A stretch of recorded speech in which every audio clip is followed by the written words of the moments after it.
These guys are going in. This is the hotel where the murder took place. I've got him in sight. Man, these guys risk their lives all the time. Okay, let's go. You made a big mistake. This is a bad day for you.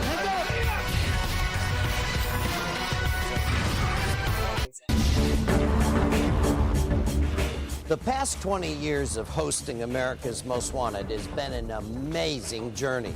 We've grown from a primetime experiment into a program that has a scope to reach around the globe. That's why I'm in London. Tonight I'm making it my headquarters to hunt down some of the world's most wanted fugitives. It's been a trip I've been looking forward to for a long, long time. First off, I'm teaming up with the FBI to reel in a guy who's become their white whale, the vicious Boston mob boss, James Whitey Bulger. In fact, cops say this spot in Piccadilly Circus was the last place that Whitey was spotted. A man was walking around here who had made Whitey's acquaintance a few years before. He was sure he spotted Whitey Bulger, so he went up to the guy, grabbed him by the arm and said, "James Bulger, right?" And the guy said, "You got the wrong man." Then he disappeared and walked into the crowd. 18 seconds. That's all it took to get Whitey Bulger back in the news all over the world. From Italy L'FBI, che cosa fa il signor Bulger? Dove va? to Ireland to London. The last confirmed witness sighting was in 2002, and he was sighted here in the vicinity of Piccadilly Circus. Well, is it Whitey Bulger? To Boston. To know of a man and a woman spotted in Italy back in April. This 18-second video taken by a tourist in Sicily shows a man and woman who bear a striking resemblance to Bulger and his girlfriend, Catherine Gregg. The two have been on the run together since 1995, when Bulger, the reputed Boston mobster, was charged with 19 counts of murder. He is the #2 most wanted individual on the top 10 list, behind Osama bin Laden. Despite that, Teresa said she has no regrets, that Whitey was a loving father figure to her 4 children, one of whom was furious that her mother sat down with America's Most Wanted. Who's that? No, see, see, everybody's upset like I did the wrong thing. But, you know, I think other people do more of the wrong things. This is... Wait a minute. What's the matter, Karen? Mom, don't even talk to me. Don't. Oh. She doesn't want to talk to me. This has never happened in my whole life that she's ever said, don't even talk to me. Why do you think the family's so upset? Because they don't want any part of this. They don't want any part of this. They won't be involved. They don't want the name, but they don't know that my name has been out there for 12 years, and I've been trying to get away from it. Nobody knows that. Nobody knows that I have nuts out there who dragged my kids anyway through their swill life. I mean, I have been in a rage for 12 years. And I didn't want this to happen. I didn't mean for this to happen.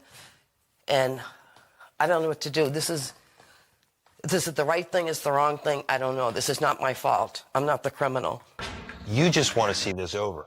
I think Few people have seen Bulger in the past 12 years, which is exactly why the FBI is so interested in the recent Sicily Due video. rappresentanti dell'FBI. Right after the video surfaced, FBI agent Rich Tehan appeared on Italian television, hoping the public could help ID the couple. Would utilize cash. He did the same thing recently with Crime Watch UK, Britain's version of America's Most Wanted. And the FBI have now come to London in one of their biggest manhunts ever. If it's not them in the video, it's a pretty good look-alike. We get a lot of lookalikes. We think as a task force that it's a very good sighting.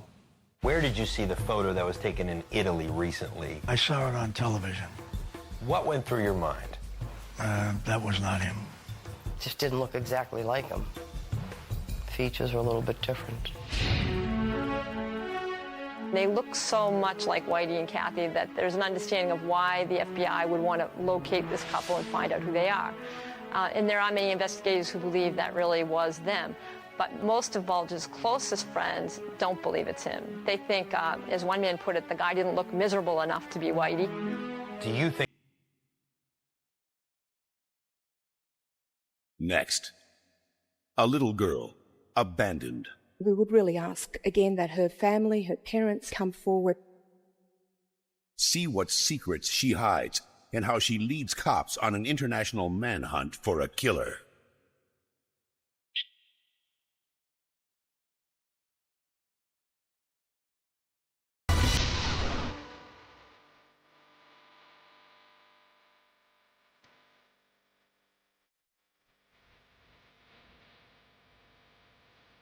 It's an unbearable thing when your child goes missing. We all know that some parents are capable of the darkest and most heartless behavior, like the father who cops believe is hiding out in the U.S. after leaving a trail of heartbreak and death down under. Amid the crush of the early morning subway commute, in the heart of Melbourne, Australia, this little girl stands frightened and alone. Good Samaritan Dan West was the first to offer her help. But there was no way he could know the sinister details behind her plight and the horror she may have witnessed. Young girl there, she was just by herself, she was in tears. I just went up and got down low and made eye contact, and that was about as much as I could do, so I didn't know what language she spoke or anything like that. Images of the sad little girl flooded the Australia media. The little girl hasn't spoken a word since the ordeal, and so it's hard for police to know whether she in fact speaks or understands English. But there were still no clues as to who she was and why she was left alone at the train station.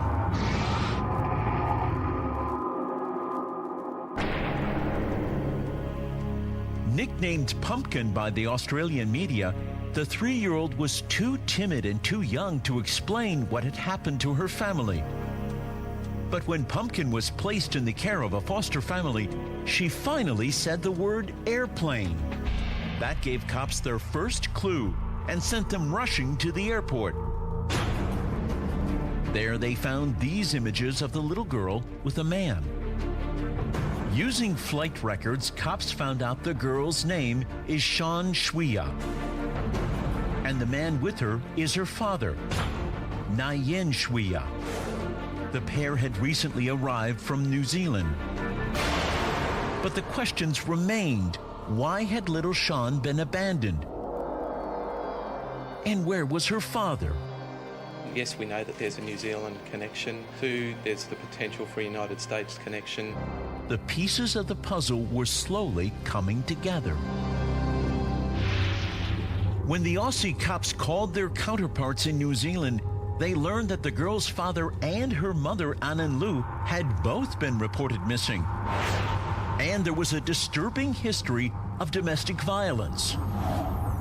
We're concerned that Annan has not been able to contact us in relation to her daughter, and we have had contact with Mr. Shwia and Annan over the last 12 months over family violence issues. When the New Zealand cops went to the family's rented home in Auckland, they found this vehicle parked out front. The silver Honda is Mr. Shwia's company car. The logo on the hood is the Chinese newspaper he owns. But it was the grisly sight of what was in the trunk that turned the investigation into the hunt for a killer. The body of an Asian female has been found in the boot of the Honda. This is now a homicide investigation.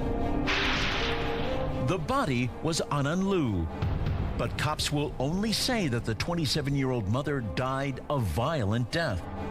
And no one knows whether little Sean witnessed her mother's brutal murder.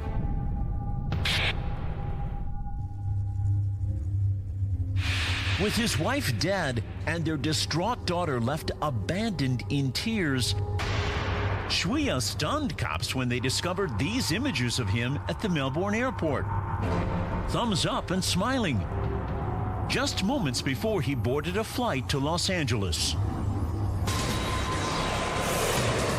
When Shuya landed on American soil on September 15th, he forced the United States to become the third nation to join the hunt for him.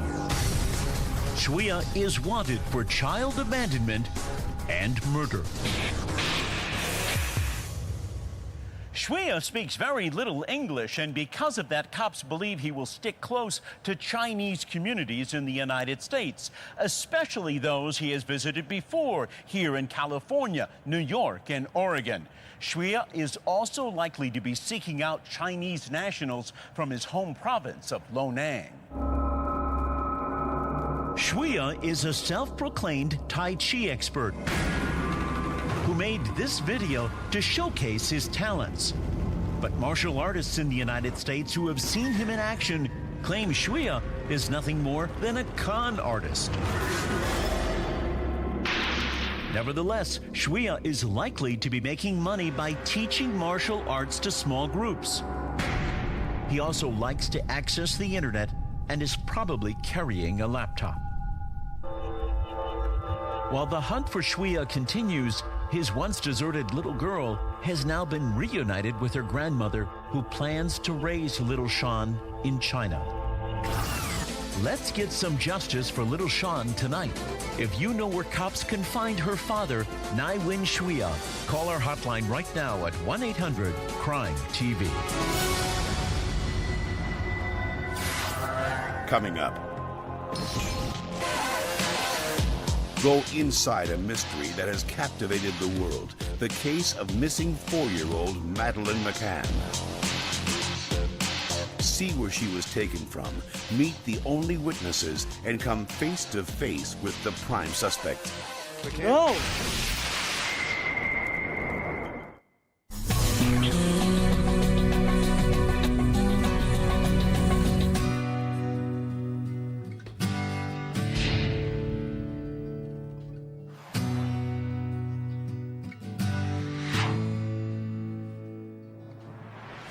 You know, London's still very much a newspaper kind of town. And every day in many of the papers here, you'll find the same story. The story of little Madeleine McCann, missing since May 3rd. She was on vacation with her parents in Portugal, while Madeleine and her younger twin sibling slept. Their parents went to dinner just yards away from the hotel room. And when they returned, Madeleine was gone. Now, it's all here in black and white. But unfortunately, the case has been clouded in a deep shade of gray. It's hard to get to the truth when there doesn't seem to be any clear-cut answers about anything. In order to dig up the facts, we had to start our own investigation back at the source, where it all began.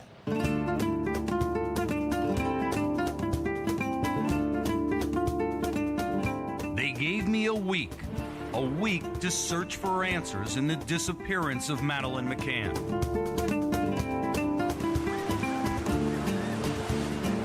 Praia da Luz is a quiet little beach town on the southwest coast of Portugal. It's a beautiful resort area where families spend their vacations sunbathing on the beach or playing in the surf. But this small piece of paradise holds a very dark secret.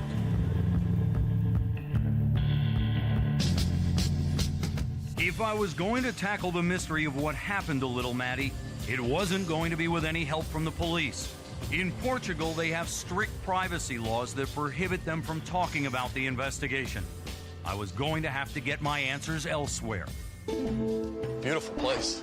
This is the heart of the Ocean Club. This is the main part, really. I brought a map. That's Richard Atkins. He knows the area inside and out. Richard is a freelance photographer who's been on the ground here since Maddie went missing. I'll tell you what, let's just show you around a bit, give you an idea where everything is, yeah? Our first stop, the scene of the crime at the Ocean Club Resort. Well, this is the McCann's apartment. This is where they were staying on the ground floor here. These 3 shutters there are basically was the apartment. Around 8 p.m. on May 3rd, Madeleine McCann's parents, Kate and Jerry, dined with 7 friends at a nearby tapas restaurant.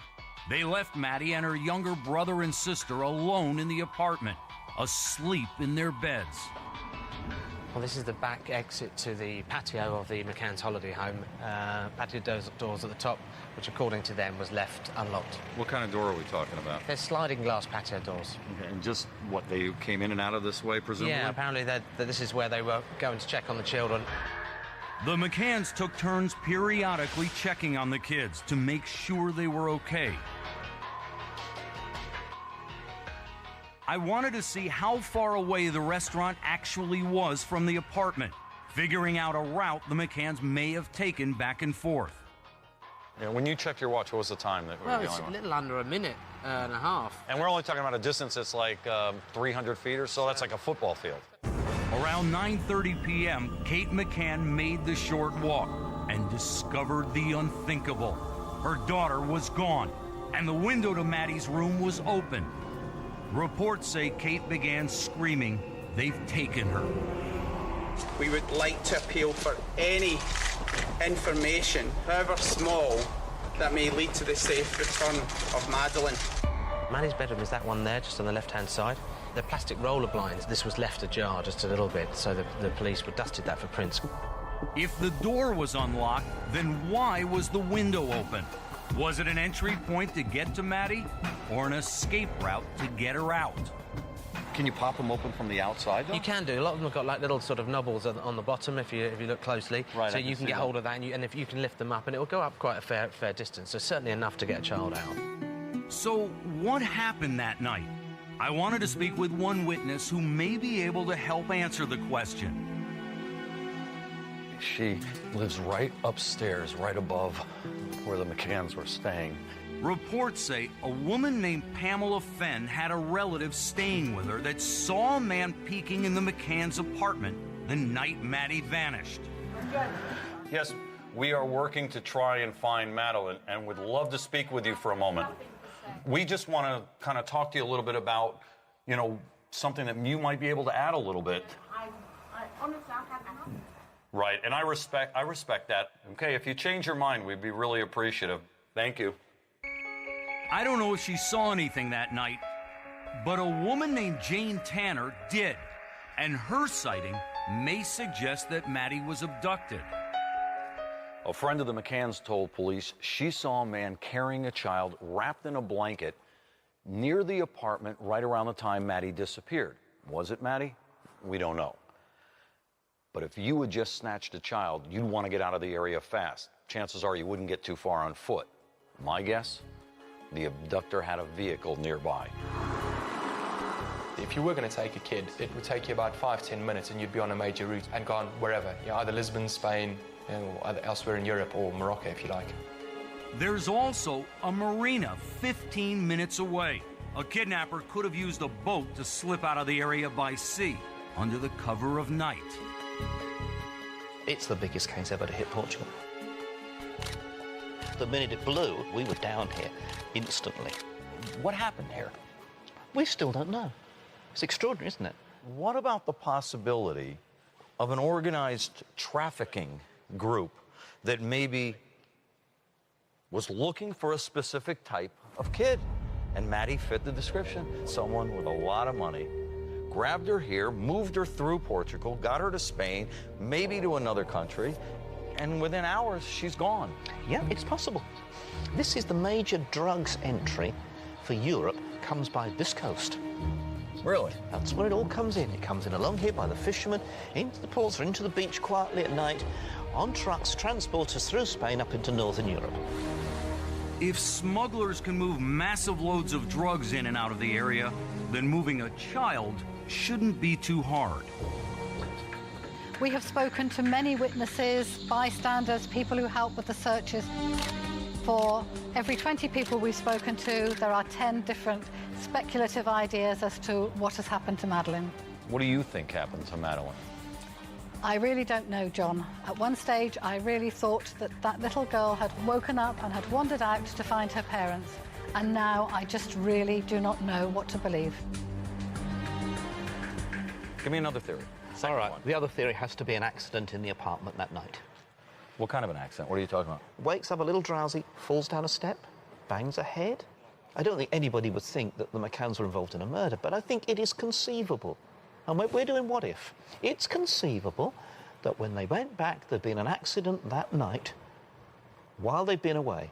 So it is not inconceivable that in a strange land where you don't know what would happen with a different police source, a different people in a foreign language, that you would make a real bad decision that night.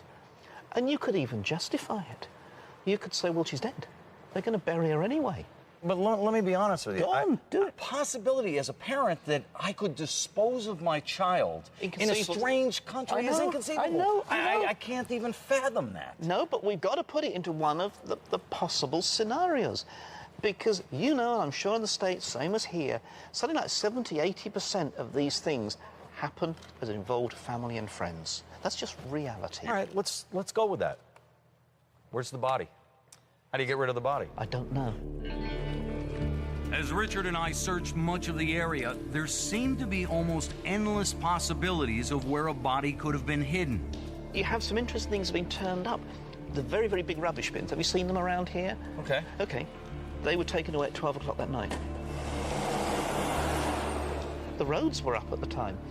They were digging new trenches. You've also got behind the church, and they were in ground and foundation work there. This goes areas none of us want to go. But we have to look at it and be realistic, and the body hasn't been found.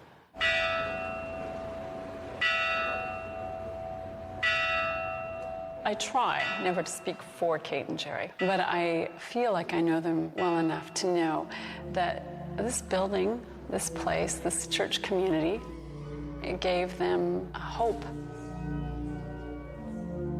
The media has been really hard on Kate and Jerry, and I think it's been really hard for people in the public to know what to believe. I'll take anything that's thrown at me, but number one is getting my daughter back. Nothing that's happened to us in this time has come close to upsetting us the way we felt when we discovered Madeleine missing. What convinces you that they had nothing to do with this? Lots of things. Who they are as people, who they are as parents, who they are with Sean and Emily. Once you get to know them, it's just an impossibility. But detectives searched a car the McCanns rented 25 days after Madeleine disappeared, and in September, named them Arguido, or suspects in the case. A lot of papers ran with the story that apparently there had been some bodily fluids found in the trunk of the McCann vehicle. And initially, the reports were that they were 100% match, but as the week progressed, they started coming out and discounting that information. My view is that Kate and Jerry are innocent. Why? Well, no, I think it's really the facts that we have there. I mean, the facts that we have, that I know of, don't really point in their direction. I think the only thing they're guilty of is leaving their kids unattended. And I think they're paying a steep price for that.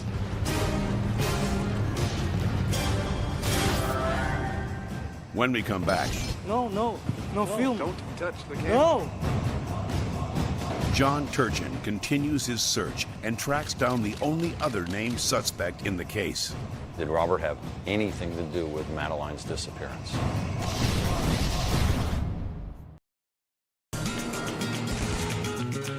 My quest for answers into the disappearance of Madeleine McCann took me all over the beautiful town of Praia da Luz in Portugal.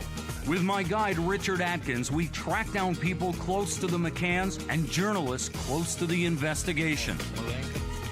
It was time to speak with the only other official suspect in the case, a local realtor named Robert Murat. I think really he stood out because he lived only 60, 70 meters from where Madeleine was taken. And Robert made statements that Maddie reminded him of his own 3-year-old daughter that he'd lost custody of back in England. I just wondered if there's any way we could arrange an interview with Robert at some point. Yeah, that'd be great. So this is Robert's aunt and uncle. Hi, Sally. How are you? You know, maybe there's a time we can speak tomorrow and maybe touch base with you. We understand he can't say certain things about the case. That was encouraging. She's confirmed 9:30 Friday morning, giving me the address. She's going to put the coffee on, she says.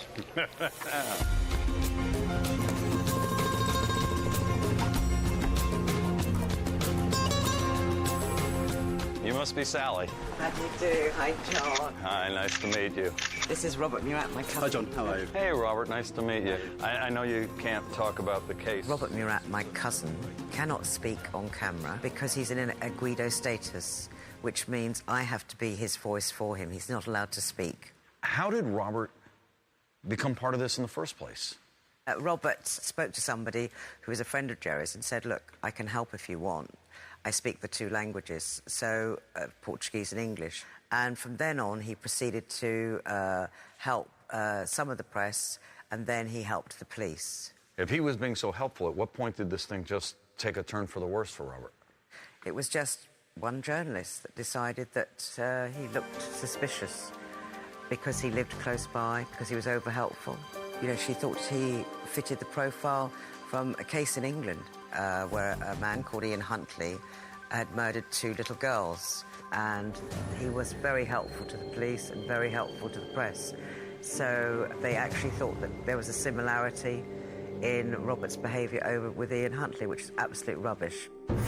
Detectives interrogated Robert and searched his property extensively, looking for Maddie's body. There were rumors of a secret lair under the house. The house is sloping, so while the house is sloping, there is a gap that they'd put up a little wall, and it was so tiny, the inclination was probably that much to that much. I mean, it was nothing, but it was made out to be a huge cave, underground cave. It was extraordinary. I mean, like everything in this case, everything is blown out, way out of proportion. Has Robert offered to take a lie detector test? They don't do it in Portugal. He said he would take it if the Portuguese police would agree to it. Not a problem. I have to ask this. Did Robert have anything to do with Madeleine's disappearance? Absolutely not. He was 100% innocent.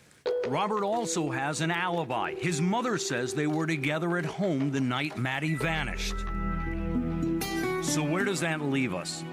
I think Maddie was abducted, possibly by a network of child traffickers or a child predator who targeted this beautiful young girl and snatched her quickly and quietly.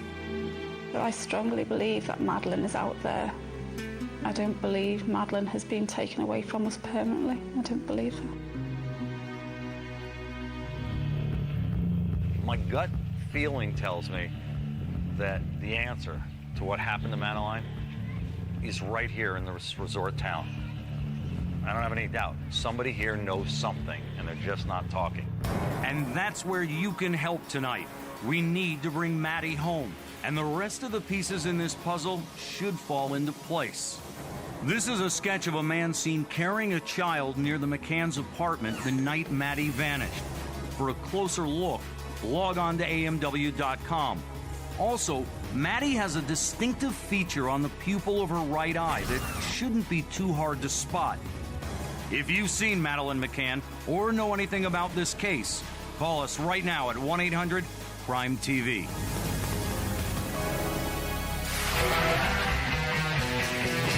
Still ahead. A rabbi travels across the world, but not to seek enlightenment. Find out what he was looking for and how he became your latest international capture. Next.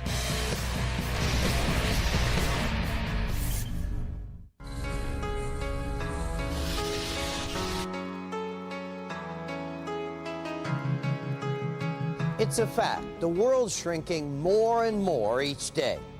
One big reason is the internet. It's changed everything, even the way we catch the bad guys. Check this out. Mahabalipuram, India, a beautiful tourist destination for many. But when one local noticed a peculiar man lurking around an area school, he started looking for answers. Most of the times, he was always seen with the kids, was too much into kids, like there is something wrong going on. And things got even more peculiar when the man says the tourists asked him for help getting a fake passport. I said, why you need a fake passport when you already have a passport? And most interestingly, he wanted a passport for him and he wanted to get a passport for this kid. With only a few clues to the man's identity, the concerned citizen trolled the internet, searching for information about the tourist. The American told the man his name was Elijah. So the man plugged every combination he could think of into internet search engines. Websites showed the traveler was a rabbi and child psychologist. But eventually, the local found a website he'd never heard of, AMW.com, and a picture of a man named Alan Horowitz. America's Most Wanted has information about Alan. That really provoked my thoughts, something I never thought in my worst wild imaginations. We're all too familiar with the rabbi, child psychologist, and convicted pedophile. We gave Horowitz his 15 seconds of shame earlier this year, hoping that someone worldwide would recognize him. Police had suspected the globe-trotting fugitive was hiding out in Israel. Even though Horowitz had set up camp nearly 3,000 miles away in India, all it took was one man's determination to do the right thing, and an email sent to AMW from halfway around the world to land the child sexual predator behind bars. It was a great feeling that he's got much of a relief. My instincts can lead to someone who is missing from the other side of the earth. We are extremely pleased to have this longtime sexual predator back in custody after an international manhunt. Now, world-traveling Horowitz sits in a New York prison cell, a place he'll call home until 2012. During the course of my 20-year journey on America's Most Wanted, I've learned that this program and its viewers specialize in making the impossible possible. We're closing in on 1,000 captures, and on the way we've grabbed more than 50 fugitives in more than 20 countries around the world. Ron Noble, the Secretary General of Interpol, is heading down an international pedophile crackdown. Law enforcement agencies and cops all over the world really appreciate how you've taken Interpol into the 21st century. But you're going to introduce me to your friend and this organization here in London that you work with. Right, Jim Gamble at CEOP. It is like the UK's version of NCMEC, National Center for Missing and Exploited Children in the US. And we're going to show you what they're doing to keep children not only in the UK safe, but around the world safe. Show me, I'm looking forward to it.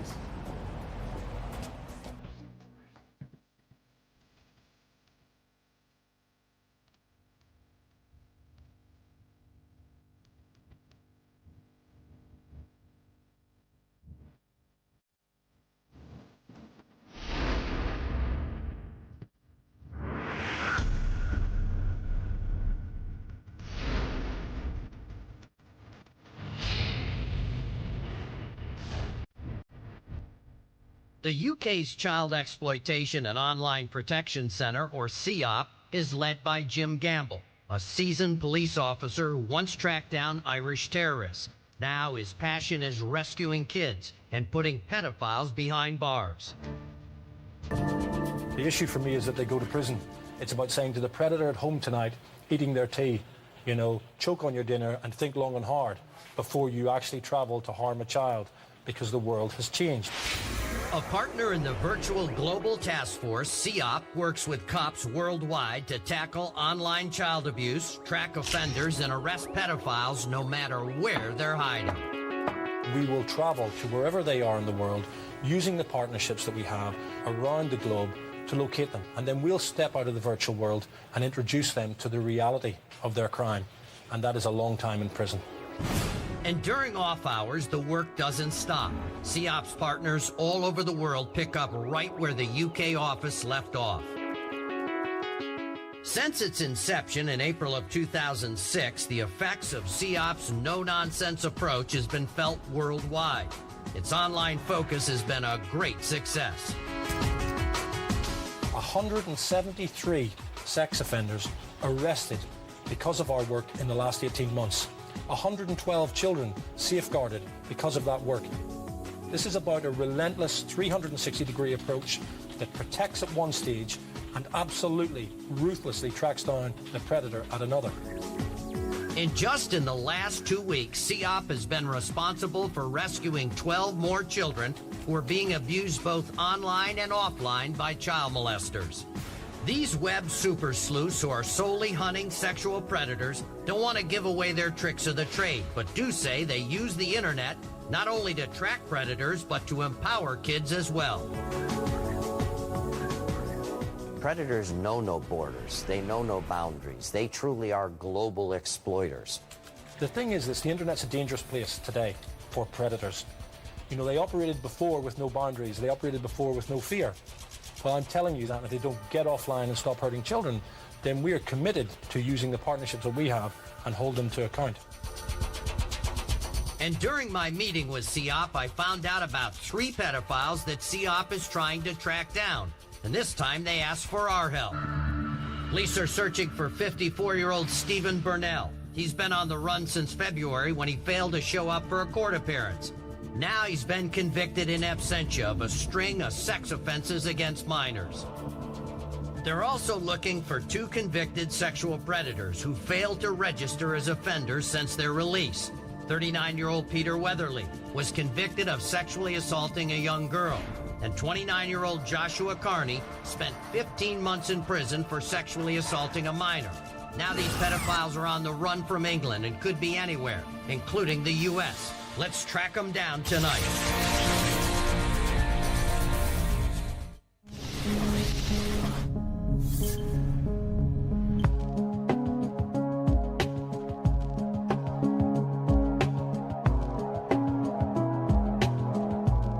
I'm John Walsh. Thanks a lot for watching tonight. And remember, you can make a difference.